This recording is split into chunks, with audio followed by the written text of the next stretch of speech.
Dementia symptoms nobody warned me about when it looks like manipulation. In this episode, we're going to talk about 3 more dementia symptoms that nobody warned me about that makes you go, hmm. Today, we're going to talk about show timing and the accusations that feel incredibly deliberate and why they're nice to everybody but you. So let's start with show timing. You've been telling everybody how much you are struggling with your loved one and their dementia is getting worse. And then you take them to see somebody and they put on a great show, or you take them to the doctor and the doctor goes, your parent is fine. Your loved one is fine. There's nothing wrong with them. It's for a short period of time, your loved one can pull enough together of social skills and everyday responses to pull it off that they are completely fine and know what they're talking about.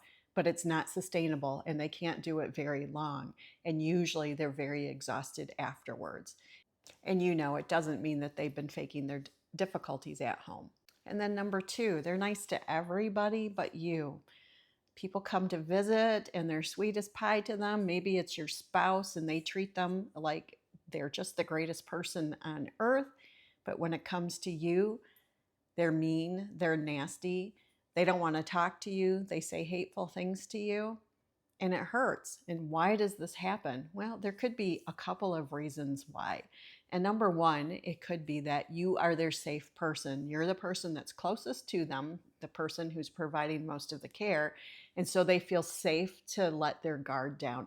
The other reason could be because you're also the person who's taking care of them, and you're the person telling them what to do and making them do things.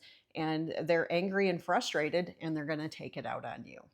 And number 3, and I think this one tends to be the most difficult for people, especially spouses who are getting accused of having affairs. And I do hear this a lot. But in my own life, my mother accused me of many things, including telling the doctors that she couldn't drive and stealing her jewelry. But when they accuse you of things such as you're cheating or that you've done something that you haven't done, and part of the reason that may happen is because their brain has gaps in their memory, and their brain is trying to fill in those gaps, and then they find the most reasonable explanation and then they stick with it. And it makes it really hard because you can't convince them otherwise. It's one of the hardest things about dementia is trying to understand that these symptoms that look intentional quite often are not. And if you're interested in learning more, follow me for daily dementia content or check out the link in my bio for more resources.